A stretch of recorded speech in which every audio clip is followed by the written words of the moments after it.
There's been so many updates to D&D that I thought it was about time to rebuild Link from Legend of Zelda in D&D. Because I did build him quite a while ago, but there's been a lot of changes to D&D, and I feel like he could use a bit of an update. And I wound up choosing Link partially because I threw a vote up on my Discord, which anybody can join, it's in the link in the description. But let's dive into actually building the character. Starting with the species, we're obviously going to be going with an elf. We need those pointy ears. Now I want to be using as much of the D&D updates as possible since I built him with the older rules before, so the newer 2024 version of elf allows you to pick elf from the start.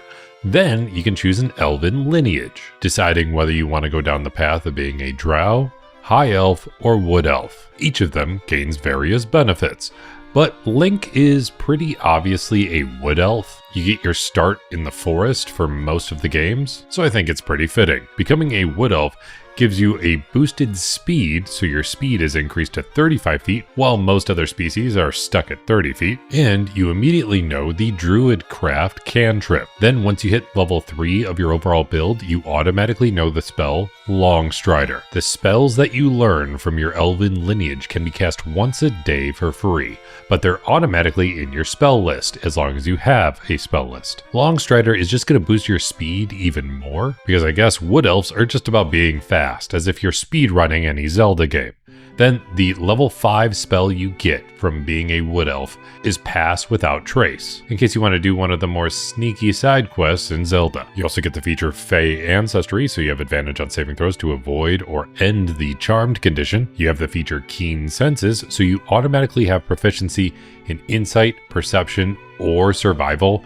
We're going to grab Perception because it's probably one of the most used skills in D&D. And then the final feature you get is Trance, so you don't need sleep and magic can't put you to sleep. And you can complete a long rest in just 4 hours of being in a more meditative state. Then when it comes to a background, I really wanted to go with folk hero, but I'm really trying to lean into the more new stuff. And this is actually pretty hard because we have a lot of choices. It really just depends on which version of Zelda you're playing. Do you want to go with Wind Waker and go with Sailor? Do you want to maybe make amends for all of the broken pots and join up with the merchants? Or maybe you lean more into Orcarina of Time, where you kind of just start off with a whole bunch of other random young elves in the forest and go with Wayfarer. But I think I'm actually going to lean into one of the newest Legend of Zeldas with Tears of the Kingdom, because in that game, you're allowed to do a lot of building, creating all sorts of crazy items. So I'm actually going to go with the background Artisan.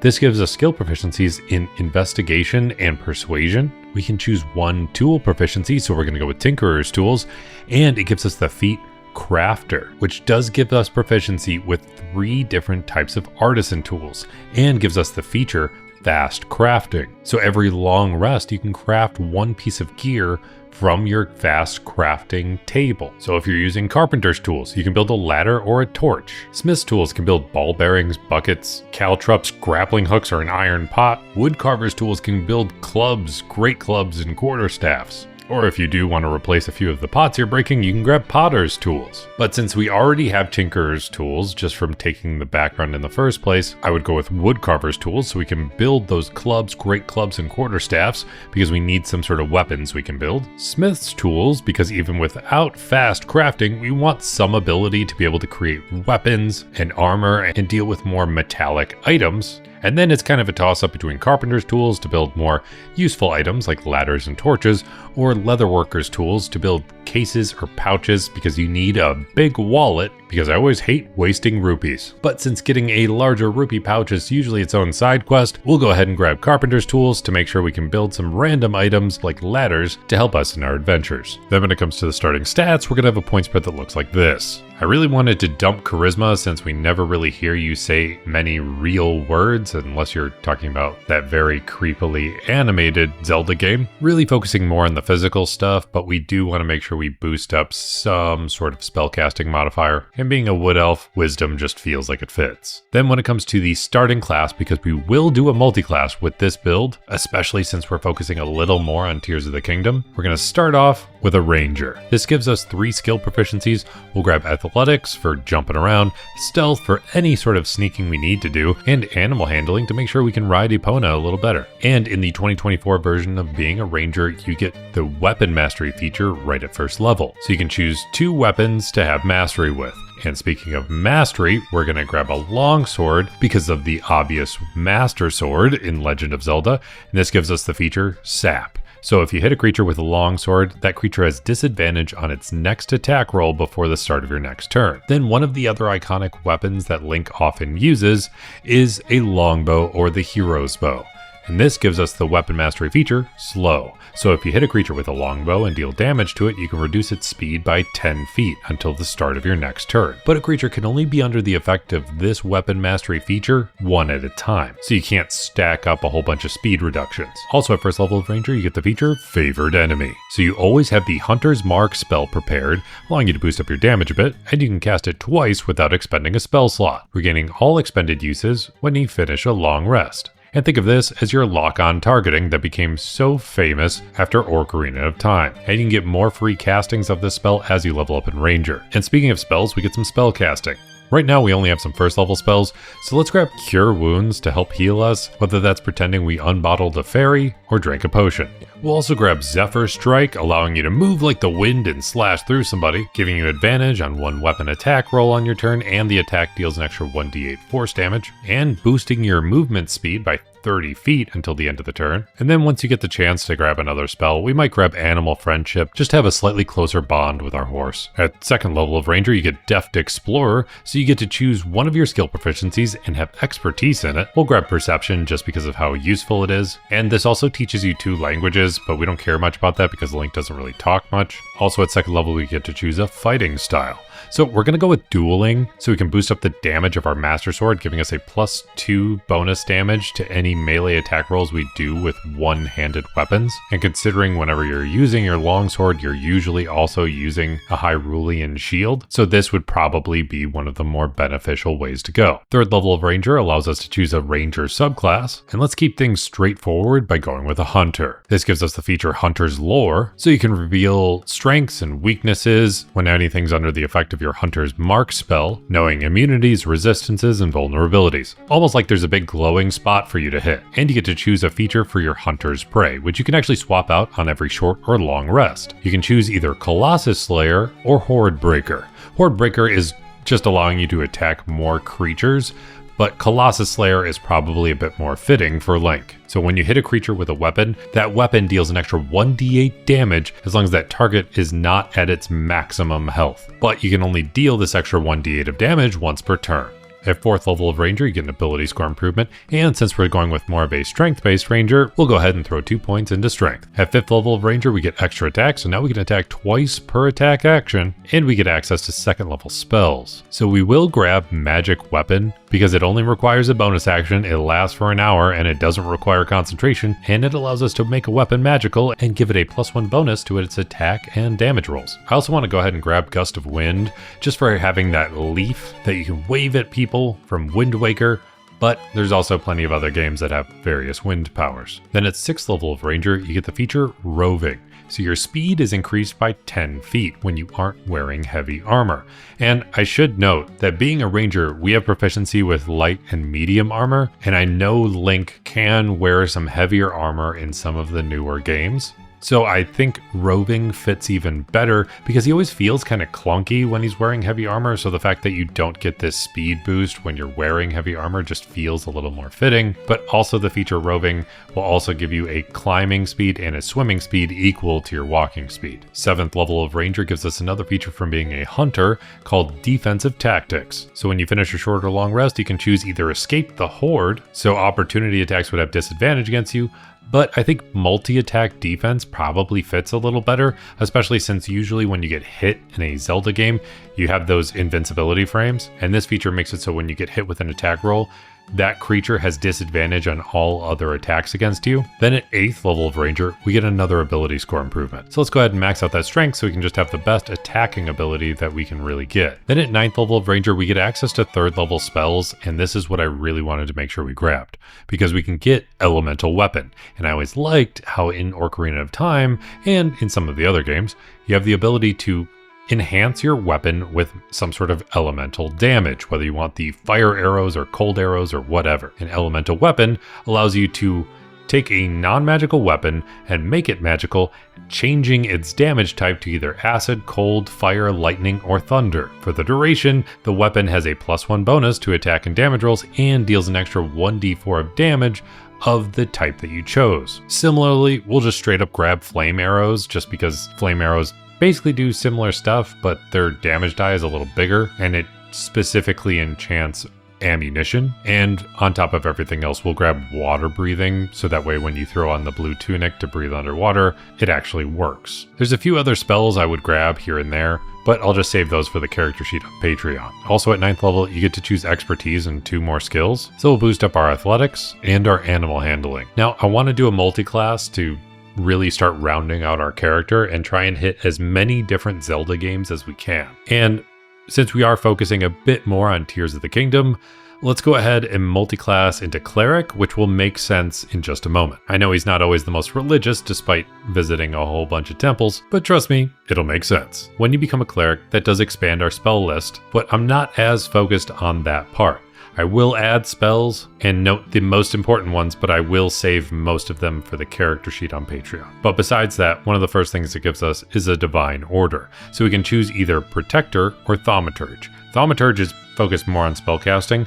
We're going to go with Protector. This will grant us proficiency with martial weapons, which we already have, but it will also give us training with heavy armor. So now in the random cases where you have some heavy armor you want to wear, you can actually utilize it. At 2nd level of Cleric, you get Channel Divinity, so you can call upon the gods to help you, which does happen a lot in the Zelda games. And at 3rd level of Cleric, you get to choose a Cleric subclass. And so I'm going to grab the Forge Cleric from Xanathar's Guide to Everything. There's a very important reason for this. This does expand our spell list. It gives us some bonus proficiency, which doesn't really matter in 2024 version of this because the bonus proficiencies are already baked into the core of being a cleric. But it also gives us 2 very powerful features, or at least very useful ones. The first one is Blessing of the Forge. So you can give a +1 bonus to any armor or any weapon, which is a very powerful thing to have at your disposal, considering you can just dish this out every long rest. And you get the feature Artisan's Blessing, which is a way to use your Channel Divinity. So you can take an hour to craft any non-magical item, as long as it includes some sort of metal. And this is where I lean very heavily into Tears of the Kingdom, because this allows you to create any non-magical item, whether it's a martial weapon, armor, ammunition, or tools, or any other metal object. So you have a lot more ways to just create stuff. Then I want to go ahead and keep going in Cleric for a while because it will benefit us and it doesn't really hurt the build in any sort of way. So going into level 4 of Cleric, we get an ability score improvement. So I want a way to be able to cook some food and add some temporary hearts like you can in Tears of the Kingdom and Breath of the Wild. So I'm going to take the feat Chef. This allows us to boost up one ability score by 1 point, so let's go ahead and boost up our wisdom by 1, and it gives us a few features. First, you gain proficiency with cook's utensils. Then you get the feature Replenishing Meal. So as part of a short rest, you can cook some special food that you have ingredients for and use your cook utensils for. You can prepare enough food for a number of creatures equal to 4 plus your proficiency bonus. And at the end of the short rest, any creature who eats the food and spends 1 or more hit dice to regain hit points regains an extra 1d8 hit points. But the more important feature is bolstering treats. So with 1 hour of work, or when you finish a long rest, you can cook a number of treats equal to your proficiency bonus. And you can use a bonus action to eat one of these treats and gain a number of temporary hit points equal to your proficiency bonus, just like you have some temporary hearts. Then at 5th level of Cleric, you get the feature Sear Undead. So you just have a new way to attack and damage undead creatures. But you also by default get 2 spells. You get Elemental Weapon, which we already had, but now we don't have to waste any of our Ranger spellcasting for, and we get Protection from Energy. So oftentimes Link wears different tunics or different pieces of armor that will help protect from certain elements, and Protection from Energy is exactly what this does, giving you resistance to one type of damage, choosing Acid, Cold, Fire, Lightning, or Thunder. You can also boost up the damage of your Master Sword if you really want by grabbing Spirit Shroud, which gives an extra 1d8 of damage when you hit with a weapon. There's also a spell I have to grab for any sort of melee character that has the ability to get this particular cleric spell, which is Spirit Guardians. It's just too damn good. Then at 6th level of being a Forge cleric, you get Soul of the Forge. So you basically always have access to a red tunic now because you gain resistance to fire damage. And if you are wearing heavy armor, your armor class gets an additional +1. Then at 7th level of cleric, you get the feature Blessed Strikes, which you can use to boost up your spellcasting, but since we're so melee focused, we're going to take Divine Strike. So once on each of your turns, when you hit a creature with an attack, using a weapon, you can cause the target to take an extra 1d8 necrotic or radiant damage. But more importantly, you get the spell that I needed more than anything, because with all of the crazy crafting that you can do in Tears of the Kingdom, we needed to grab the spell Fabricate. So thanks to your crafter feat, you already had the ability to create some very simple items, but thanks to the spell Fabricate, you can actually just convert any raw materials into something of the same material. Now, they can be very simple items. Usually, you can't actually craft anything that would require a high degree of skill, unless you have proficiency with that type of artisan tools. And we have a ton of proficiencies with tools. So now with the spell Fabricate, we can make all sorts of stuff. The only real limit is that it has to be something that can fit in a 10-foot cube or within 8 connected 5-foot cubes. So as long as you have the materials, you can go absolutely wild with this. Then we gotta do another multi-class, because there's one particular Zelda game that we need to make sure we hit, and that's Twilight Princess. So we're gonna go ahead and dive into Druid. This allows us to pick a particular primal order, and we would be able to choose Warden, which would fit pretty well with Link, but we already have basically everything that Warden would give us, which is just proficiency with more types of armor and weapons. So we're going to take Magician instead.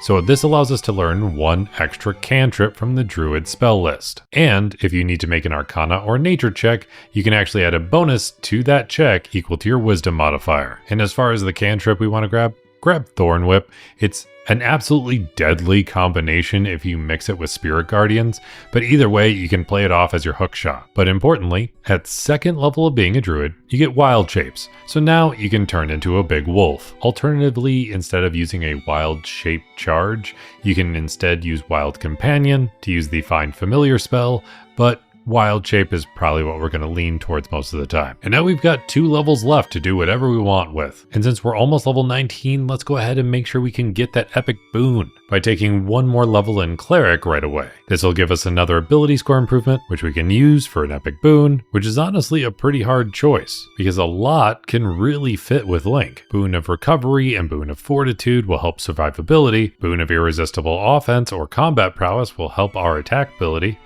But it always feels like Link is kind of tied to the idea of fate. So with that in mind, let's go ahead and grab the Boon of Fate. This will allow us to round out our wisdom score, but it also gives us the feature Improve Fate. So when you or another creature within 60 feet of you succeeds or fails on a d20 test, you can roll 2d4 and apply it as a bonus or penalty to the d20 roll. You can only use it once per initiative or short or long rest. But considering how much Link is tied to the idea of fate, I think it fits. Then we've got 1 level left, and we never grabbed a subclass for Druid, so might as well do that now. And we'll go with the Circle of the Moon. It'll help boost up our general wolf-natured stuff, but at the same time, it does have a lot more shape-shifting, so if you're putting on different masks from Majora's Mask, you can kind of play some of that off, even though it might be a little more difficult. This gives us the feature Circle Forms, so the maximum challenge rating of a form that you would turn into with your wild shapes is now equal to your Druid level divided by 3, instead of having a lot more limitations. But also, your armor class, while you're in your beast shape, is now 13 plus your Wisdom modifier, if the Beast's armor class happens to be lower than that. And on top of everything else, you now have temporary hit points equal to 3 times your druid level as your wild shape. And just in case you need it, you also get a few spells with Cure Wounds, Moonbeam, and Starry Wisp. That brings you to 20th level overall, and I just wanted a real good refresh for Link from Legend of Zelda. If you want access to the character sheet for this build or any of my other builds, feel free to check out my Patreon. Or if you want to check out the older build for this, it's linked somewhere. But really, I just wanted to be able to say Link again. Either way, if you made it all the way to the end of this video, let me know by hitting that like button, and I'll be here hoping to roll at least 3 nat 20s in your next D&D session.